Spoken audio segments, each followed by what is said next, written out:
नमस्कार, मी गुरुराज. न्यूज अनकटच्या बातमीपत्रात आपलं स्वागत. पाहूया टॉप 10 घडामोडी.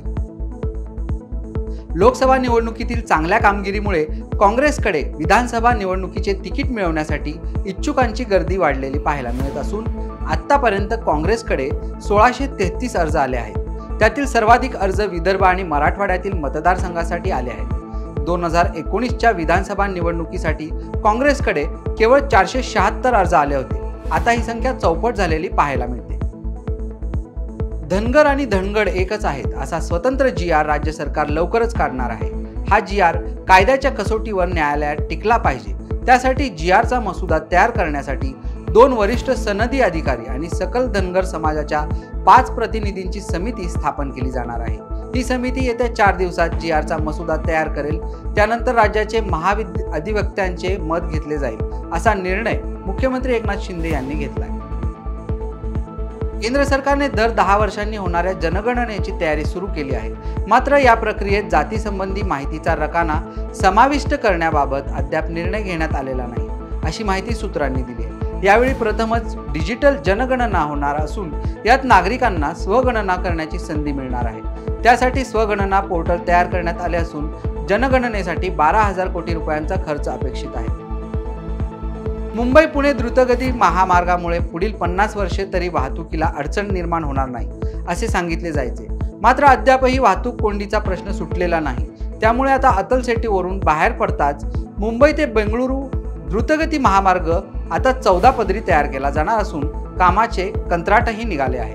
हा महामार्ग पुण्याच्या रिंग रोडला जोडणार अशी घोषणा केंद्रीय रस्ते वाहतूक आणि महामार्ग मंत्री नितीन गडकरी यांनी केली आहे. त्यामुळे आता मुंबई पुणे प्रवास आणखी वेगवान होणार आहे. पुण्यात वैभवशाली परंपरा असलेल्या गणेशोत्सवाची सांगता उद्या दिमागदार विसर्जन मिरवणुकीने होणार आहे. या विसर्जन सोहळ्यासाठी 6,000 पोलिसांचा बंदोबस्त तैनात करण्यात येणार असून विसर्जन मार्गावर CCTV कॅमेऱ्यांची नजर राहणार आहे.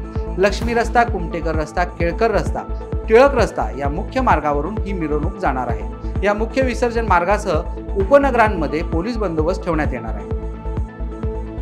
केंद्रीय मंत्री बिट्टू यांनी भागलपूरमध्ये मीडियाशी बोलताना राहुल गांधी यांच्याबाबत वादग्रस्त वक्तव्य केलंय. ते म्हणाले की आधी मुस्लिमांचा वापर करून देशात वाद निर्माण करण्याचा प्रयत्न केला, मात्र तसे झाले नाही.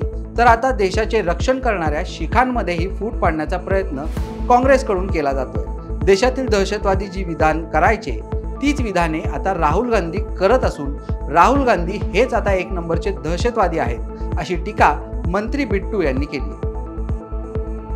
जुनी पेन्शन योजना ही काँग्रेसच्या काळात सुरू होती. आता सरकारी कर्मचाऱ्यांची जुनी पेन्शन योजना लागू करण्याची मागणी राज्यातील आणि केंद्रातील भाजप सरकारला टेन्शन वाटते.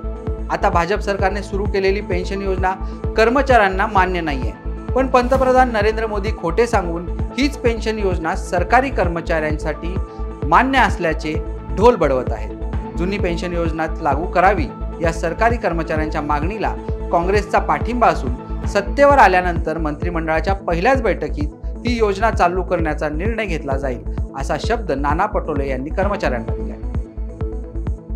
केंद्रातील NDA सरकार त्यांच्या 3ऱ्या कार्यकाळात वन नेशन वन इलेक्शन विधेयक आणणार आहे. लोकसभा आणि राज्यांच्या विधानसभा एकत्रित करण्याच्या हेतूने हा निर्णय घेण्यात आला असून NDAत समाविष्ट सर्व पक्ष या विधेयकाचे समर्थन करणार असल्याची माहिती सूत्रांनी दिली. एक देश एक निवडणूक ही भाजपाच्या लोकसभा निवडणुकीच्या जाहीरनाम्यातील एक आश्वासन असून स्वातंत्र्य दिनी लाल किल्ल्यावर केलेल्या भाषणातही मोदींनी याचा उल्लेख केला होता. भारतरत्न डॉक्टर बाबासाहेब आंबेडकर हे भारतीय राज्यघटनेचे शिल्पकार असून भारतीय राज्यघटना ही सर्वार्थाने वैशिष्ट्यपूर्ण आहे. राज्यघटनेबाबत नवीन पिढीत जागृतीसाठी संविधान मंदिर नक्कीच प्रेरणादायी ठरेल, असं वक्तव्य उपराष्ट्रपती जगदीप धनखड यांनी केलंय.